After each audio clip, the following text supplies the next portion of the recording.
give me a break, AK. Like, that you're going to build a deep team. Farm's had enough. Come on, man. Like, come on. Well, like, everybody wanted Pax gone. Remember, Pax got to fire Pax. What are we talking about here? You know how you have to build teams in this league. You know what's required of you to be a true championship contender in this league. You need all NBA play. You need an all NBA player. Yes. This is AK yesterday, and it's just got people scratching their heads. This is AK-47? AK Artūras Karnišovas or Karnišovas, however you say it. I don't know. Not Andre Kirilenko. Not Andre Kirilenko, the former Utah Jazz star. Nope. Just got to make sure. This is AK talking about what was still, even though they traded Zach, a relatively quiet trade deadline and the plan for the final 30 games. Take a listen. I would like to kind of talk a little bit about the season. I thought we did a great job first 38 games, but hit the wall in January and had a couple of bad losses. Next 30 games will determine if we will be in play-in and playoffs. This is something that is achievable, and our guys are capable of getting there. I don't think Bulls fans like hearing that at all. Because what is your real stated objective then? Is it again to just hope to get lucky and play 2 extra games as a playing team, not really make the playoffs, and ultimately hurt your draft position? I don't know. I don't know what this front office. Somebody had a follow up to that, and basically asked. I think it was Joe Cowley. I might have been 100% sure if it was or was not. He basically asked him. He goes, "Wait a minute. What are you doing? Yeah. What, are we trying to get the best draft position we can? What do you mean playoffs?" Yeah. Because I thought it was finally a recognition of the opposite's going to happen. Right. I have that sound if you guys want it. Do it. Of Callie asking Play to it. follow up. Play it, Charlie. I'm confused now with your statement. Mm-hmm. The actions are of a team that understands it's a sinking ship when you trade arguably your 3 best players since the offseason. But if you're talking about still making a playoff push, it seems you are confused with what direction you're still going. I mean, I don't recall a team that's trying to get out of the middle that still wants to make a playoff push.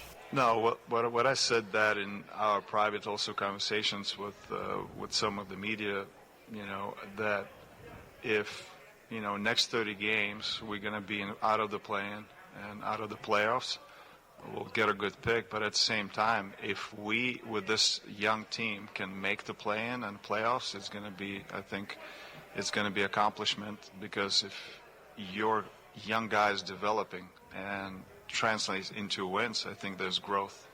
So that's what I meant to say. I don't know. He's trying to play both sides, but none of it makes sense. It truly is an organization without any sort of direction whatsoever. I mean, that's all. There's nothing else to glean out of that. I'm sorry. I don't know how you try to. Unless he thinks the way he thinks, and he's just trying to make it through the press conference. Just trying to say, they hear words coming out of his mouth with no true intention. Like Howie said, you've traded arguably your 3 best players in the last 7 months, okay? They didn't get a single first-round pick back. Not one.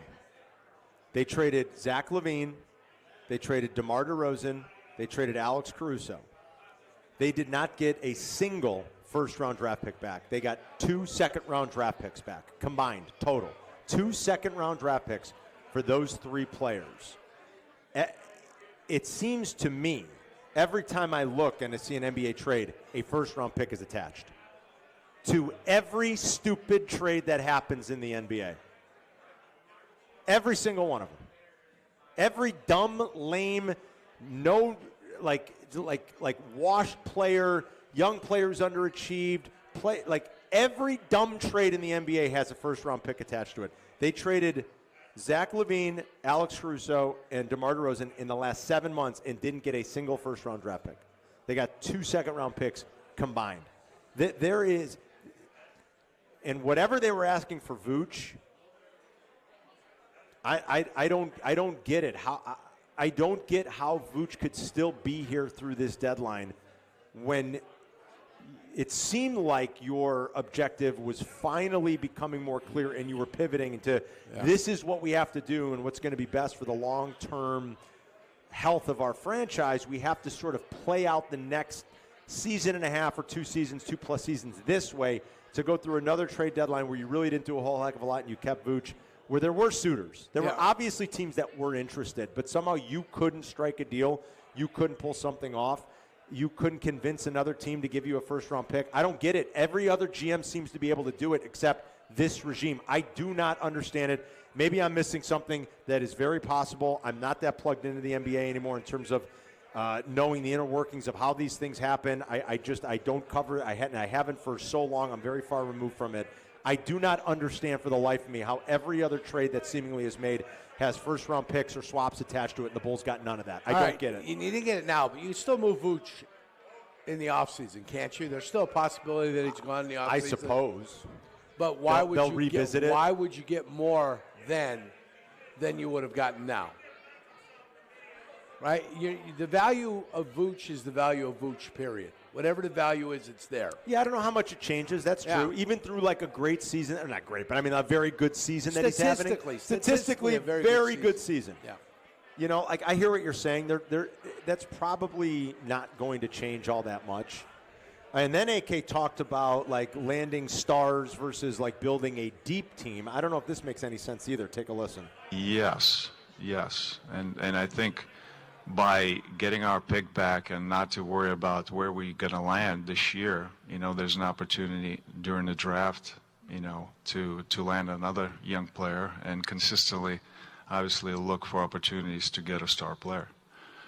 I think in terms of moving forward, I think there's different structures that you can, you know, try to get to a championship. There's a 2-3, you know, star players and then a lot of role players, or you can build it as a 9-10 very good players.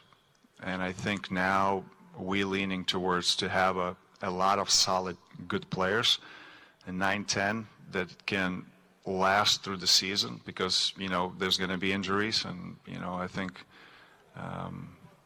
more and more teams are doing that. You show me the team in NBA history that's done it that way. And if you want to throw the 04 Pistons at us, okay, 1 out of 70. That's what we're going on. Yeah, and even that team. They had 7. That team they had 7 guys. That team had terrific players. Rip Hamilton was terrific. Yeah. Rasheed Wallace was terrific. Yeah. Ben Wallace was a dominant force on the defensive end. He was arguably at that time. Tayshaun Prince, Chauncey Billups. I mentioned Rasheed. Rasheed was a great player. Yeah. Okay, but if you want to argue, now we're going to go 1 out of how many championship teams? Yeah. Are you kidding me? 1 out of 30. I mean, come on, man. Right? 1 out of 30, 1 out of 25. For sure. Do you know who else has 10 really good players? The Boston Celtics, but they also have Jason Tatum to go along with it, right? And they've got Jaylen Brown. They've got all NBA players. Their 10th best player would be your second best player. Yeah. I mean, they're. Give me a break, AK. Like that, you're going to build a deep team. Harm's had enough. Come on, man. Come on. Well, everybody wanted Pax gone. Remember, Pax got to fire Pax. What are we talking about here? You know how you have to build teams in this league. You know what's required of you to be a true championship contender in this league. You need all NBA. You need an all NBA player. Yes. You need superstars. You need superstars. I'll say it slowly.